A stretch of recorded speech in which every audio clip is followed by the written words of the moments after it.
On parle souvent de gros ratios en trading, des trades qui font 3R, 4R, 5R, parfois même 10R, ce qu'on peut voir sur les réseaux sociaux. Et sur le papier, ça paraît génial, c'est sûr. Mais dans la réalité, c'est hyper dur d'avoir une stratégie comme ça avec des gros RR, donc type 4R, 5R ou plus. Parce que ce qu'il faut savoir, c'est que plus ton RR est grand et plus ton win rate va baisser. Et plus ton RR est bas, et plus ton win rate va augmenter. C'est mécanique. Et donc, si tu as un gros RR, et bah, tu auras un faible win rate. Tu vas donc accumuler les pertes, des séries de pertes plus régulières. Et psychologiquement, très peu de gens arrivent à tenir comme ça sur le long terme. Moi, perso, j'ai choisi un autre chemin. Un chemin qui est beaucoup plus simple psychologiquement. Je préfère viser des petits ratios, donc type 1 pour 1, 1 pour 1.5, grand maximum, et essayer d'avoir un win rate autour de 55-60% si possible. 60%, c'est vraiment l'idéal. Et donc, pour ça, bien sûr, il faut avoir une stratégie rentable, backtester et prouver. Personnellement, pour avoir cet edge-là, et bah, je me suis servi de l'outil Hedgeful, que je te parle souvent dans mes vidéos. Et avoir un ratio bas comme ça, pour moi, ça change tout. Parce que tu perds moins souvent, tu gardes la tête froide, tu évites d'avoir des séries de pertes qui sont interminables. Mais là, écoute bien où ça devient vraiment très intéressant, c'est quand tu commences à travailler ta stratégie de sortie. Donc pour ça, tu analyses des centaines de trades, tu regardes tes datas, ton trading de manière générale, tu regardes tes pertes, tu regardes tes gains, et tu te demandes parfois est-ce que je peux pas réduire ma perte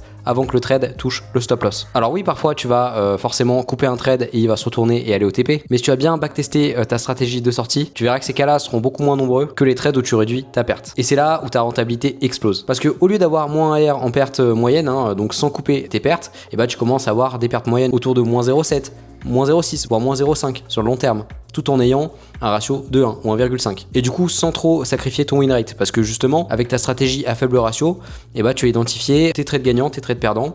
Et donc, si tu as 60% de win rate, et bah, tu as sur 100 trades, 40 trades qui sont perdants et 60 trades qui sont gagnants.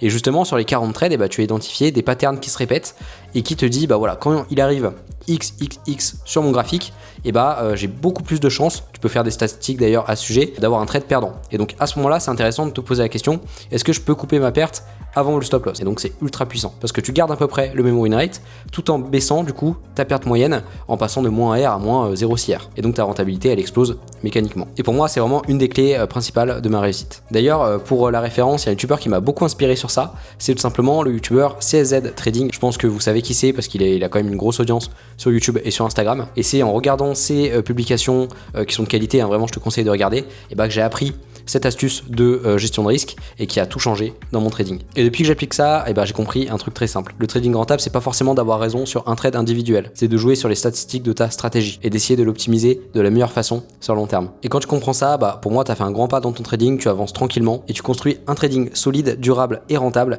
et beaucoup plus simple à tenir psychologiquement. Si tu souhaites avoir plus de conseils sur trading, la bourse, la finance, n'hésite pas à t'abonner à mon compte pour être au courant de mes prochains contenus.